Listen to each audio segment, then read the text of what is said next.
Assalamualaikum warahmatullahi wabarakatuh. Selamat pagi. Alhamdulillahirrahmanirrahim. Puji syukur kehadirat Allah subhanahu wa ta'ala. Salawat salam untuk baginda Nabi Muhammad sallallahu alaihi wasallam. Mudah-mudahan kita semua termasuk daripada umatnya kelak dari kiamat. Amin ya rabbal alamin.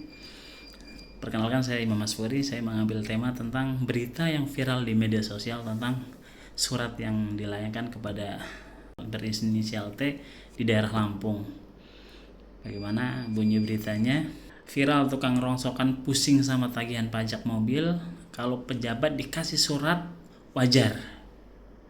Tapi ini konteksnya adalah seorang bapak keluarga, bapak rumah tangga yang kesehariannya adalah mencari nafkah untuk menghidupi keluarganya melalui cara mengumpulkan barang-barang rongsokan. Dalam berita juga disebutkan bahwa rumah atau tinggalnya ini sudah hampir rubuh dan ini perlu dibantu, perlu didukung supaya bapak ini bisa membangun lagi rumahnya atau merenovasi, setidaknya tidak sampai rubuh.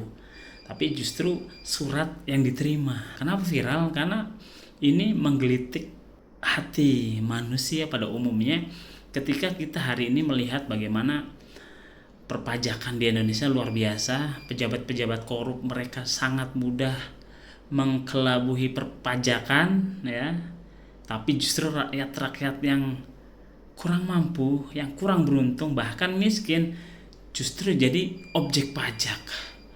Ini yang menurut saya dari pembelajaran ekonomi Islam kurang tepat atau tidak adil, karena prinsip yang harus ditekankan pada ekonomi Islam adalah bagaimana keadilan terlaksana dengan baik. Prinsip dasar ekonomi Islam itu menjunjung tinggi keadilan.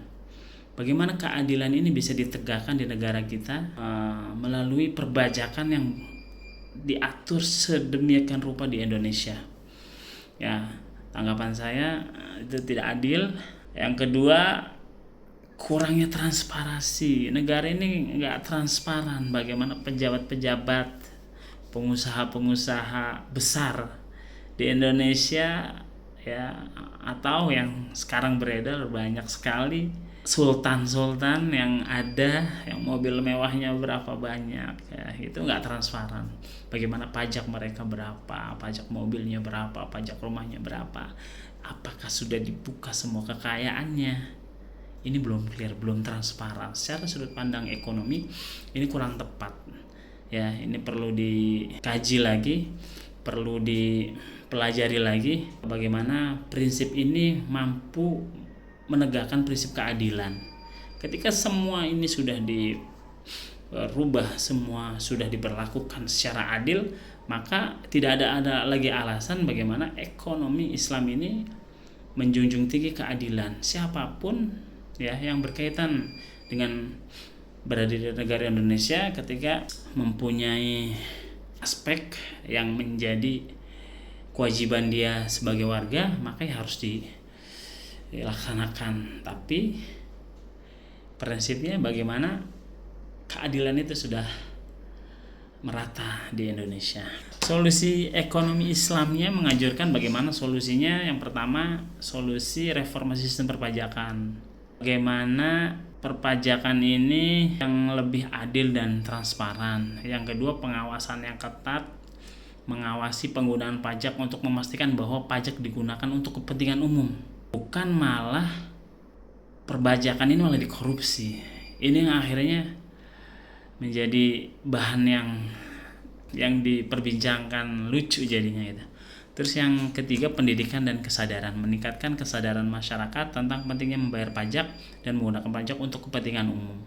Kalau ini semuanya sudah dibuat atau diperbaiki, insya Allah hal-hal seperti ini, ya, nggak akan lagi menjadi masalah. Kalau sekarang jadi masalah besar, ya, karena dibandingkan bagaimana kalau surat ini dilayangkan kepada pejabat negara, ini wajar.